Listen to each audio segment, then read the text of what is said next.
Saya tidak bosan-bosan cerita ini karena ini khazanah kita. Di kitab Nailul Ma'mul itu di kitab Usul Fikih. Saya berkali-kali cerita ini karena ini untuk menunjukkan bahwa Quran itu liqaumi ya'qilun, liqaumi yatafakkarun. Ada seorang kiai, seorang ustadz, kiai dulu. Kiai dulu itu emang orang soleh, alim terus jadi kiai. Kalau kiai sekarang tuh macam-macam, nganggur terus ingin jadi kiai. Terus daftar gitu. Ada lowongan di yayasan masuk ingin jadi ustadz karena dengar ada gajinya. Dulu tidak ada seperti itu, udah. Makanya dulu itu kalau ustadz kiai pasti soleh karena dia alim terus ingin orang lain tuh mendapat ilmunya. Kalau sekarang nggak ada yayasan sehat, guru gajinya sekian. Yang nggak ingin jadi ustadz tuh daftar karena ada gaji. Apalagi ada kabar, ada gaji, ada mes, ada wah yang daftar banyak. Tapi mentalnya ada kiai sebetulnya. Ya kalau sampean tanya itu baik dah Gus, ya setengah baik. Ya maksudnya setengah baik ya ada baik ngajar itu kan baik. Tapi setengah saja karena motifnya itu nyari gaji bukan ingin mencerdaskan umatnya Rasulullah SAW. Itu Imam Amudi itu guru matematika. Saya nggak bosan-bosan cerita ini. Guru matematika. Muridnya sampai takut ini masuk surga ndak. Kiai kok ndak ngajarin istighosa atau tahlil malah ngajarin apa? Matematika. Beliau meninggal terus muridnya tanya, "Ma fa'alallahu bik?" Kira-kira gitu. Apa yang dilakukan Allah? Allah nyambut Anda gimana? Terus kata Imam Amudi, "Bagus, saya disuruh ngajar malaikat." Karena malaikat kan enggak pernah kayak anak beki gini ngaji gini. Malaikat itu enggak pernah ngaji, dia iman saja karena tahu surga, tahu neraka terus iman gitu aja. Jadi imannya malaikat tuh enggak keren kita. Imannya loh. Loh itu yang ngendikan Nabi loh, enggak saya. Nabi pernah tanya sama sahabat, iman yang paling keren siapa? Jawabannya sahabat malaikat. Ya enggak, karuan malaikat iman. Dia yang tahu surga neraka, tahu segalanya masa ada imannya pasti iman lah katanya. Terus ya para sahabat engkau iman ya wajar kan menangi saya, nemuin saya. Yang hebat itu orang-orang yang tidak melihat saya, tidak saya didik tapi tetap iman. Karena dididik akal, ya tadi dididik Quran, apa dididik Quran. Sama siapa? Teks bahasa Arabnya masang. Terus Imam Amudi kata Allah, suruh dia ngajarin para malaikat cara menemukan saya. Malaikat dikumpulin terus Imam Amudi disuruh ngajar. Sama singkat kata-katanya Allah di mimpi itu. Istadilla ala wahdaniyati. Bihadrati malaikati. Tolong ajarkan cara menemukan saya padahal Anda ini manusia yang tidak melihat saya. Anda di Jakarta kan melihatnya gedung-gedung. Paling jadi khayal terus nikmat lah Anda ikut punya tapi ikut nikmati. Orang desa-desa kalau ke Jakarta itu pokrol. Wah di Jakarta tuh gedungnya tinggi-tinggi, tidak kayak kampung sini. Lu udah ikut punya, ikut bangga. Di Jakarta orangnya cantik-cantik, tidak kayak orang sini. Padahal dia ya tidak dapat orang cantik gitu. Jadi Allah tuh saking pinternya, miskin-miskin ya bisa berkhayal dan bahagia. Nah, itu alhamdulillah betul.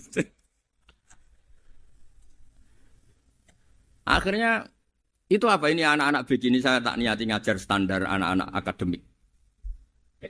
Terus pertama yang diajarkan hanya bilang gini, sama siapa teknya? Ya malaikat wahai para malaikat. Terus beliau bilang, nisbatus naini wassalasah ila malanihayatalahu nisbatul far'i ilal asli. Angka itu jumlahnya berapapun 2, 3 sampai triliunan. Semuanya itu nisbatul far'i ilal asli. Bin nisbat ilal wahid nisbatul far'i ilal asli. Angka 2 ya cabangnya 1, 3 ya cabangnya 1, 1 triliun ya cabangnya 1. Tetap yang asal usul adalah angka 1. Itu nangis semua malaikat.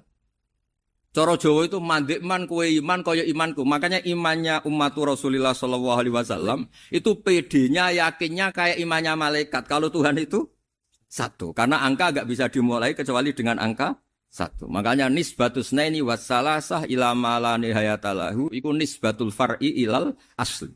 Semuanya itu nisbatnya cabang ke induk. Berarti semua alam raya ini tetap asal usulnya 1. Yaitu qul huwallahu ahad. Nah, itu namanya akal.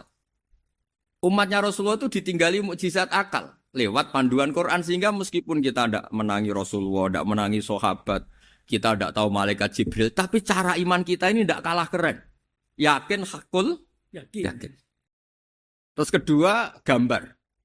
Kamu gambar rumah, gambar hewan, gambar apa saja. Mesti dimulai satu titik. Entah gambar kamu bagus, entah jelek, tetap dimulai satu titik. Lah titik ini namanya nuqtatul wujud. Semua alam raya dimulai dari satu titik, yaitu nuqtatil wujud. Makanya Quran dimulai bismillah, dan bismillah itu dipilih sama Allah pakai pertama ba itu ada titik. Itu kata semua ulama, itu titik itu singkatan dari bi kana makana wa bi yakunu mayakun. Karena saya semuanya ada. Bi itu karena saya. Jadi makanya santri-santri beki tidak usah bayangkan kamu jadi wali terus bisa terbang ke Mekah, tidak usah.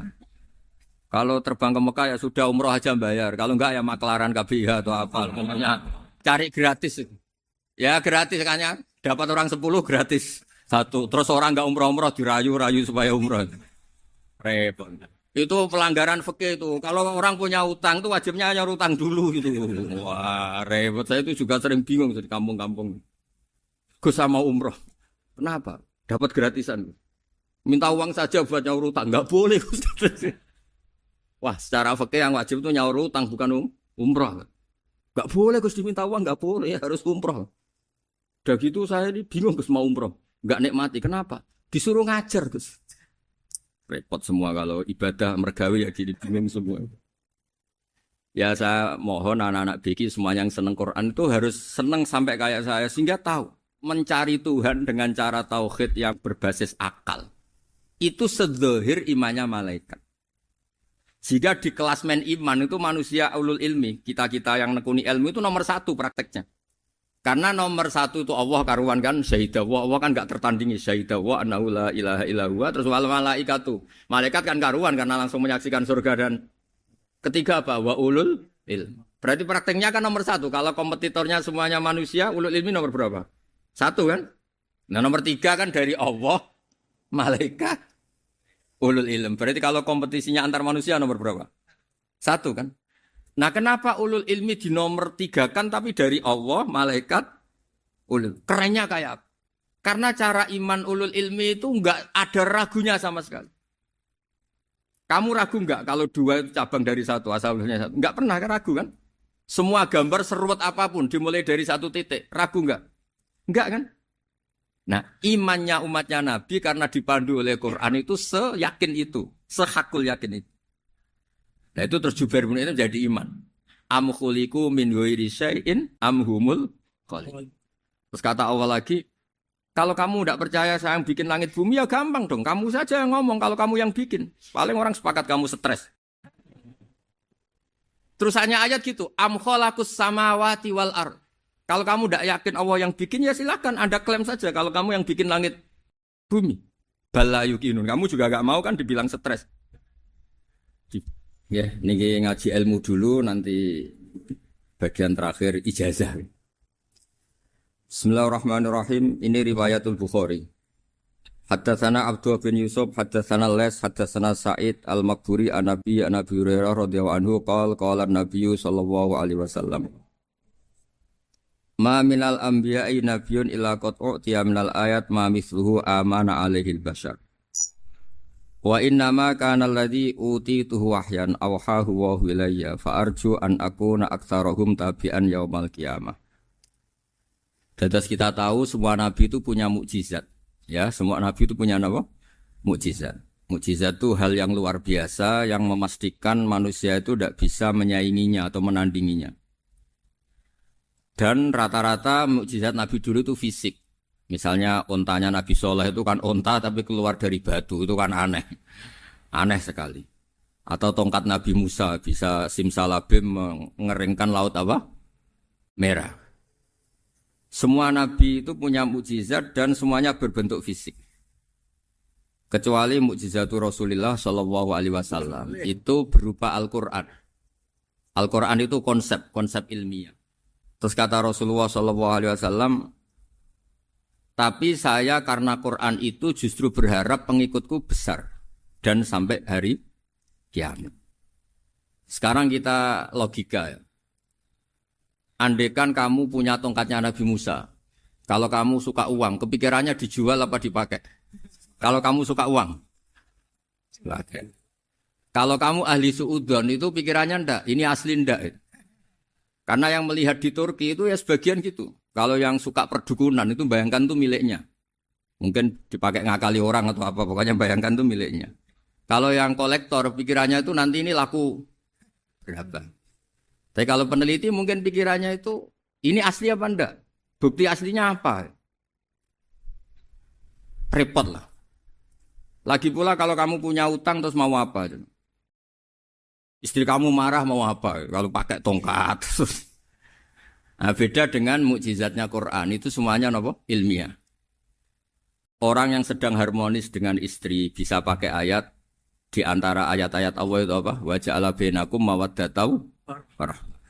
Nanti kalau ditakdir cerai, saya tidak menyarankan cerai. Kalau ditakdir cerai, itu masih dimotivasi sama Allah wa iyyatafarraqa yughnillahu kullam min sa'ati. Jika suami istri itu cerai, jangan-jangan suaminya dapat istri lebih baik, istrinya nanti dapat suami lebih baik. Jadi yang masa lalunya ada keprahara.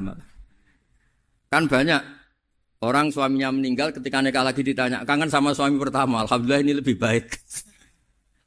Padahal suaminya yang meninggal itu berharap istrinya ini kangen, ternyata dia sudah syukur dapat suami yang lebih baik. Jadi Quran itu menunggui kita ila yaumil qiyamah. Kita tidak bunuh diri, itu ya barokahnya Quran. Karena problem apapun kita dinasihati apa sabar, apa dinasihati sabar. Kan nggak mungkin kamu pegang tongkatnya Nabi Musa, punya masalah apa saja ngelihat tongkat, bisa apa tongkat. Tapi kalau Quran kan nasihat, solusi.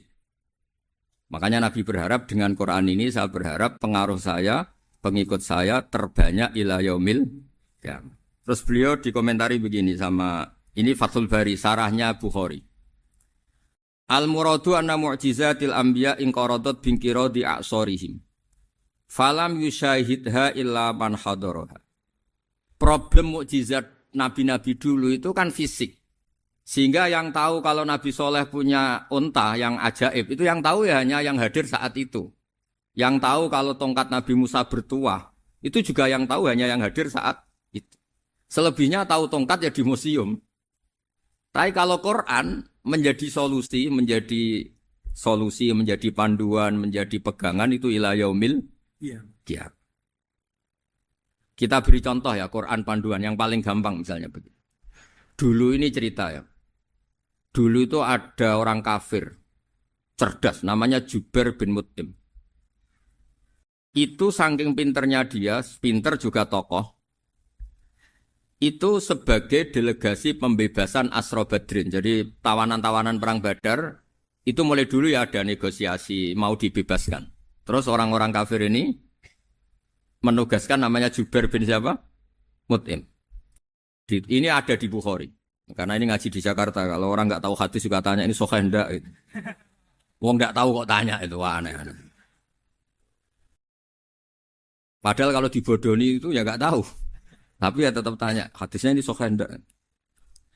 Ini kata kiai apa kata nabi ini ya ribet. Memangnya kata nabi kamu dengar kan ya lewat kiai. Memang. Setelah itu Jubair itu datang ke Medina. Dengerin, datang ke mana? Medina. Kemudian dengar Nabi baca Wattur pas sholat maghrib. Jubair karena Nabi dulu gak ada hotel, gak ada pondok ya. Pondoknya Nabi hanya sufah itu. Nabi baca maghrib, bukan diskusi, bukan debat. Baca Wattur wa kitabi mastur firrokim mansur wal baitil ma'mur wasaqufil marfu wal bakhril masjur. Terus itu. Kemudian sampai pada titik ayat am khuliqu min ghairi syai'in. Masa manusia atau alam raya yang maujudat, yang nyata, yang wujud nyata. Kemudian asal-usulnya itu ketiadaan. Ini kan hadhil alam maujud. Alam ini kan nyata. Masa sesuatu yang nyata, penciptanya itu tidak nyata. Jadi nggak mungkin ada faham nihilisme. Kalau faham nihilisme berarti melahirkan teori begini. Al-adamu yakhluqu maujudan. Sesuatu yang tidak ada, menciptakan yang... Itu kan akal nggak bisa nerima. Kalau sesuatu ini ada, penciptanya pasti ada.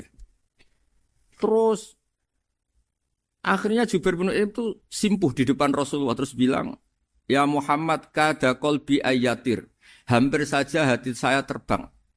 Kalau riwayatnya Imam Ahmad, faka'an nama sudi akol bihati saya ini hancur. Semua teori yang saya bawa untuk ngelawan kamu, sekarang luluh semua, hancur semua. Yang benar adalah teori Anda, bahwa Tuhan itu satu, dan Tuhan itu ada sebelum semua makhluk. Coba kalau Nabi Muhammad ada Jubair bin Mut'im terus menyembunyikan tongkat dekat mihrab, terus dilihat ini apa. Paling pikirannya ini dari kayu apa. Terus yang bentuk tongkat itu tukang pemahatnya siapa? Kok kurang keren kalau di Blitur gimana ya? Kan malah panjang. Kira-kira kalau mukjizat itu dari tongkat itu malah panjang.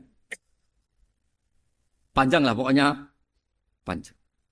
Lagi pula kamu coba kan nggak ngarah mandi. Itu yang mandi kan nabinya bukan tongkatnya. Coba tongkatnya Nabi Musa coba anak-anak beki itu. Dipakai mukul kucing aja tidak mesti mati itu. Jadi nggak jelas mukjizat-mukjizat seperti itu nggak. Tapi kalau Quran menunggui sampai saking hebatnya Quran, teori rasionalitas, kampanye di mana-mana. Tingkat validitas, tingkat kebenaran Quran. Itu bahkan bisa diuji tanpa membuktikan. Tanpa apa? Cukup pakai akal. Ya, terus saya teruskan. Fala yamurru terus al-murad anna mu'jizatil anbiya in qaradat bi qidari a'sam wa mu'jizatul Qur'an mustamirratun ila yaumil qiyamah. Wa kharquhu lil adat fi uslubihi wa balaghatihi wa ikhbarihi bil mawhibat. Terus kata ini yang ngarang Fathul Bari sarahnya Imam Bukhari. Fala yamurru asrun minal a'sar illa wa yadharu fihi shay'un mimma akhbara bi annahu sayakun yadullu ala sihhati da'wahu. Wa hadza aqwal muhtamilat. Wa takmiluhu fil ladzi ba'da wa qilani ya anal al makna anal mukjizat al madiyah kanat khissiyatan tusyahadu bil absar kana qati soleh wa asa Musa. Mukjizatnya nabi-nabi dulu itu hanya penyembuh, hanya pelengkap, hanya nuruti keinginan mata. Seperti dahsyatnya apa? Laut Merah di sebelah apa dipukul sama tongkatnya Nabi siapa? Itu semuanya itu hanya memanjakan mata. Urusan mata. Terus wow itu. Tapi kalau mukjizatnya Nabi Muhammad itu berdasar akal. Maksudnya berdasar akal nih dengerin ya. Dengerin betul. Ketika Laut Merah terus tersibak kan wow itu keren kan. Terus kita bilang menyimpulkan wah kita tidak akan mampu. Itu bodoh sekali kesimpulan kita tidak akan mampu. Meskipun bikin nyamuk Anda juga tidak mampu. Loh untuk memutuskan tidak mampu saja kok sampai pertunjukan seperti itu tuh laopo cek goblok gitu. Nah kalau kita karena umat yang pinter untuk memaksa kita nggak mampu, Allah bilang Inna wa la yastahi ayadriba mathalam ma ba'ud. Kita melihat nyamuk langsung berkesimpulan tidak mampu. Saya berkali-kali cerita nyamuk itu sudah kecil, masih punya urat, uratnya kayak apa? Masih punya kuman, kumannya seberapa? Ya enggak? Nyamuk itu kecil, punya organ tubuhnya punya urat. Itu kalau kamu pinter, antara tongkatnya Nabi Musa menyibak Laut Merah sama nyamuk itu sama-sama berkesimpulan melahirkan satu faham bahwa kita tidak mampu. Loh, untuk memaksa tidak mampu saja kok nuju pertunjukan ada onta keluar dari batu, Nakotu Soleh, ada tongkat yang bisa mengeringkan Laut Merah. Cek goblok ya. Lah kita alhamdulillah ada jenis goblok yang seperti ini. Untuk ikrar bahwa Allah itu hebat ala kulli syai'in cukup lihat nyamuk. Kagum kan? Sudah tidak usah bikin hidup. Saya berkali-kali mencontohkan. Para pemahat tak suruh bikin patung gajah itu mampu. Tak suruh bikin patung nyamuk kalau bisa. Nyari materi dari apa? Gampang mana bikin patung gajah sama patung nyamuk? Gajah, makanya Allah bikinnya contoh itu untuk ijaz itu pakai nyamuk bukan pakai. Itu kalau ustadz-ustadz yang agak jorok malah contohnya nyamuk Gus. Itu kecil. Itu kayak apa? Di dalamnya dia hamil. Itu anaknya kecil lagi, telurnya kecil lagi itu gimana itu cara bikin itu? Makanya di sini ada kitab Itqan itu komentarnya itu lucu. Ini kitab Al-Itqan karangannya Imam Suyuti. Ini persis komentar saya tadi ya. Kata Imam Suyuti, pengarang kitab Itqan, wa ya imma khissiyah wa imma aqliyah. Jadi mukjizat itu ada yang fisik, bisa dilihat indra, panca indra, bisa dilihat akal. Wa aktsaru mu'jizati Bani Israil kanat khissiyah li baladatihim. Bilada itu goblok. Wakil lati basoirihim. Dasar wong goblok. Mukjizat kok ngenteni sing wow. Maksudnya dasar untuk ngakui Allah hebat saja kok nunggu halal yang seperti itu. Paham? Mergo likil lati napa aklihim. Wa aksaru mu'jizati hadil ummah akliyatun li farati dzakaihim wa kamali afwahihim. Dan mukjizatnya umat ini semuanya berdasar akal karena sudah cerdas. Jadi andaikan kita melihat tongkatnya Nabi Musa menyibak Laut Merah dengan melihat nyamuk, kesimpulan kita sama. Sama-sama wow, sama-sama keren, sama-sama memastikan kita tidak mampu. Makanya terus Quran menerangkan ya wa ma min dabatin fil ardi wala ta'iri yatiru bi janahihi illa umamun amsalukum. Jadi keseharian kita lihat burung kok terbang. Itu sudah ayatun min ayatillah. Paham ya? Dados niki kudu bangga ditunggoni napa Quran, nggih ditunggoni napa Quran. Wa mu'jizatul Quran tusyahadu bil basirah fayakunu mayatabi'u li ajlihi aksar. Terus li annal ladzi yusyahadu bi ainir ra'si yang qaridu bin qiradi musyahidi. Sesuatu yang tampilan dahsyatnya itu disaksikan mata, maka itu bisa habis. Era tongkat Nabi Musa seperti itu habis enggak? Bisa mengeringkan Laut Merah habis kan? Tapi era mukjizatnya Quran ila yaumil qiyamah. Ya contoh sosial, saya kembali lagi ke sosial. Kamu punya teman awet atau punya istri awet, itu konsepnya ya wal kadhiminal ghaidh, agak gampang tersinggung. Coba kalau kamu setiap tersinggung putus, setiap tersinggung habis, kamu tidak punya teman, tidak punya istri. Sampai kita awet seperti ini, kalau kecewa ya wal kadhiminal ghaidh, ngempet. Termasuk saya ini, biasanya ngaji khusus terus baca gini ya kecewa. Tapi barokahnya diwarai Quran wal kadhiminal ghaidh, ngempet Gus, ngempet.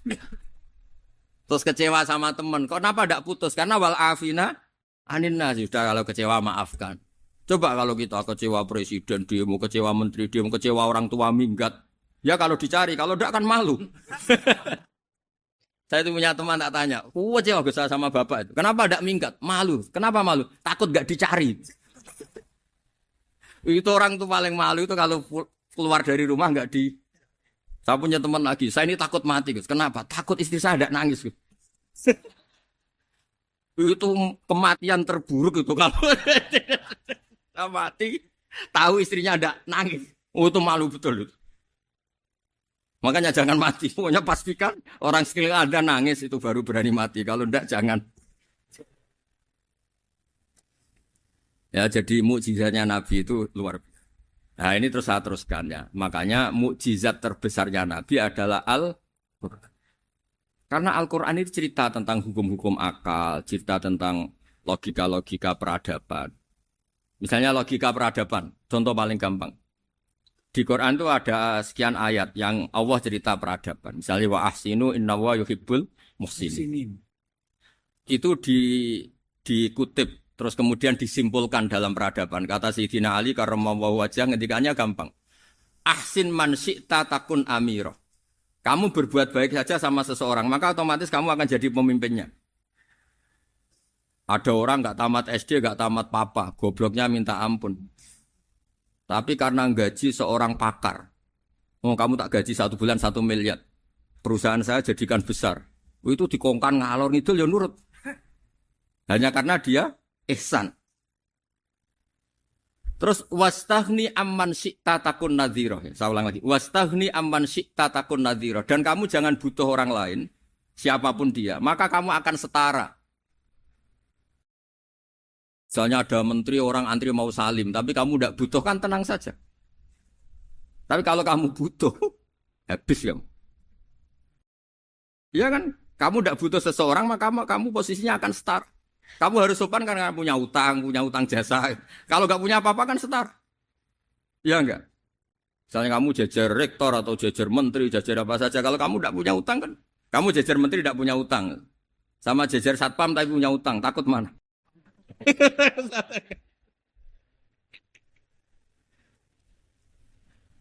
Kalau butuh itu mesti kalah kan? Ada pejabat misalnya nggak begitu cantik sama perempuan cantik yang kamu butuh ingin dicintai, takut mak. Padahal nggak jelas orang ini pangkatnya apa, nggak jelas. Jadi dalam hukum sosial itu kata Sidin Ali, wastahni aman syi'ta takun nadhira. Kamu jangan butuh seseorang maka kamu akan setara. Terus yang terakhir, wahtas ilaman syi'ta takun asiro. Asiro pakai sin. Dan silahkan butuh seseorang maka kamu akan jadi budak dia. Ya coba misalnya Anda seorang profesor, seorang alim, seorang getop. Misalnya mencintai janda di ujung kampung sana. Jalan kaki 2 kilo. Padahal itu gak tamat SD. Tapi gara-gara seneng. Kacau kan. Logika kepangkatan hilang. Hilang semua kan. Jadi itu hukum peradaban. Itu mewakili isi-isi sosial yang diterangkan Quran. Ya, dari paketnya 3 tadi ya. Ahsin man syi'ta takun amirah. Kamu berbuat baik sama seseorang, maka kamu bisa memimpin. Wastahni amman syi'ta takun nadhira. Kamu jangan butuh seseorang, maka kamu akan setara. Mbok kamu ketemu orang terkaya di dunia. Yo ketemu orang terkaya di dunia, kamu jejer, kamu tidak butuh dia. Tenang kan bisa setara kan? Tapi kalau butuh, harus sopan, ngajukan proposal, harus berakhlak karimah. Makanya sekarang, Anda kok berakhlak kenapa? Ternyata mau nyalek. Biasanya Anda berakhlak kok berakhlak. Ada apa ini? Makanya guyonan di Rembang itu Beb Husein itu. Kalau ada orang mendadak sopan sama temannya, temannya curiga. Kok tumben sopan? Mau utang ya? Dan zaman akhir itu kacau.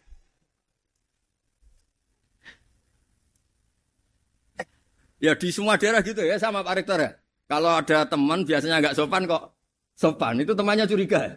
Ini Pak Rektor UI ini kok tumben sopan, ada apa ya? Karena di mana-mana orang butuh itu pasti beretika. Kamu punya teman paling berdua, kalau mau utang berakhlak gak?